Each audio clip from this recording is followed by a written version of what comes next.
Hello everyone, আসসালামু আলাইকুম। Welcome back to my channel Babin রান্নাঘরে আপনাদের স্বাগতম। আজকে আমি রান্না করব হচ্ছে তেলকই। আর এই তেলকইটা অনেকেই অনেক রকমভাবে রান্না করেন, কিন্তু আজকে আমি একটু ভিন্নভাবে রান্না করব। আশা করছি আজকের রেসিপিটা আপনাদের ভালো লাগবে। ভালো লাগলে একটা লাইক দিবেন এবং চ্যানেলটি সাবস্ক্রাইব করে পাশেই থাকবেন। চলুন দেখে নেওয়া যাক কীভাবে তৈরি করতে হয়। এখানে আমি আমার প্রয়োজন মতো 5 পিস কই মাছ নিয়েছি। এখন আমি এর মধ্যে দিয়ে দিচ্ছি হাফ টেবিল চামচ হলুদ গুঁড়া, দিয়ে দিচ্ছি হাফ টেবিল চামচ মরিচ গুঁড়া, দিয়ে দিচ্ছি সামান্য একটু লবণ। এখন এই মশলা দিয়ে মাছগুলোকে খুব ভালোভাবে মিশিয়ে নিতে হবে। এই কাজটা হাত দিয়ে করতে হবে। হাত দিয়ে প্রতিটা মাছের গায়ে সমানভাবে মশলাগুলোকে লাগিয়ে দিতে হবে। তারপর আমি এইভাবে ম্যারিনেট করে মাছগুলোকে 15 থেকে 20 মিনিটের জন্য রেস্টে রেখে দিব। ততক্ষণে আমি একটা মশলা বানিয়ে নিব এই রান্নাটার জন্য। দিয়ে দিচ্ছি এর মধ্যে 4 টুকরা আদা, দিয়ে দিচ্ছি একটা রসুনের কোয়া, দিয়ে দিচ্ছি একটা মাঝারি সাইজের পেঁয়াজ টুকরা, দিয়ে দিচ্ছি হাফ টেবিল চামচ পরিমাণ জিরা, দিয়ে দিচ্ছি হাফ টেবিল চামচ পরিমাণ মৌরি এবং দিয়ে দিচ্ছি 3টা শুকনো মরিচ এবং দিয়ে দিচ্ছি 2টা এলাচ। আর এই এলাচটার জন্য তেলকই থেকে সুন্দর একটা ফ্লেভার আসবে। এখন আমি এর মধ্যে সামান্য একটু পানি দিয়ে দিচ্ছি। তারপর আমি এই মশলাটাকে পেস্ট করে নেব। আমার মশলাটা পেস্ট করা হয়ে গেছে। এখন আমি এটাকে সাইডে রেখে দেব পরবর্তীতে ব্যবহার করার জন্য।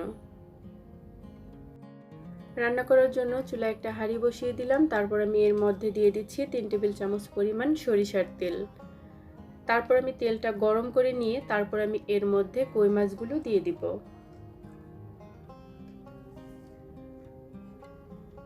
কই মাছগুলো দিয়ে তারপর উল্টে পাল্টে মাছগুলোকে আমি ভেজে নেব। মাছগুলো ভাজা হয়ে গেছে। এখন আমি মাছগুলোকে চুলা থেকে নামিয়ে নেব।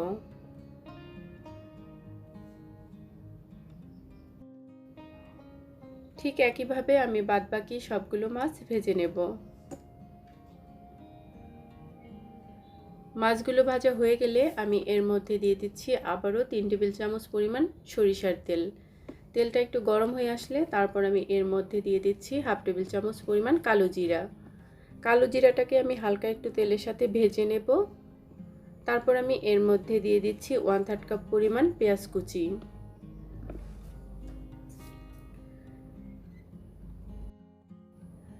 পেঁয়াজ কুচিটাকে হালকা একটু সফট করে ভেজে নিয়ে তারপর আমি এর মধ্যে দিয়ে দিচ্ছি 4টা কাঁচামরিচের ফালি। সবকিছু আবারও একটু ভেজে নিয়ে তারপর আমি এর মধ্যে দিয়ে দিচ্ছি হাফ টেবিল চামচ পরিমাণ হলুদ গুঁড়া, দিয়ে দিচ্ছি হাফ টেবিল চামচ পরিমাণ মরিচ গুঁড়া,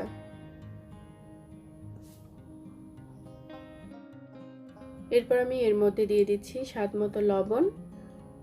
তারপরে এই মশলাটাকে একসাথে ভালোভাবে মিশিয়ে নেব। আমি এই তেলকইটা রান্না করার জন্য যে মশলাটা বানিয়েছি সেই মশলাটা এখন আমি এর মধ্যে দিয়ে দিচ্ছি। চুলার হিটটা মিডিয়ামে রেখে এই মশলাটাকে খুব ভালোভাবে কষিয়ে নিতে হবে। যখন গ্রেভি থেকে এইরকম তেল উঠে আসবে তখন আমি এর মধ্যে দিয়ে দিচ্ছি একটা টমেটো। টমেটোটাকে আমি এইভাবে কেটে দিয়েছি, আপনারা চাইলে টমেটোটাকে পেস্ট করেও দিতে পারেন। এখন আমি টমেটোটাকে কষিয়ে নিয়েছি। তারপর আমি এর মধ্যে দিয়ে দিচ্ছি 1 কাপ পরিমাণ পানি। পানি দিয়ে তারপর আমি যে কই মাছটা ভেজে রেখেছিলাম সেটা এর মধ্যে দিয়ে দিচ্ছি।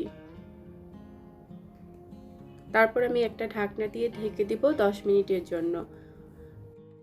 আমি ঢাকনাটা খুলে দিয়ে আরও 2-3 মিনিটের মতো রান্না করে নেব।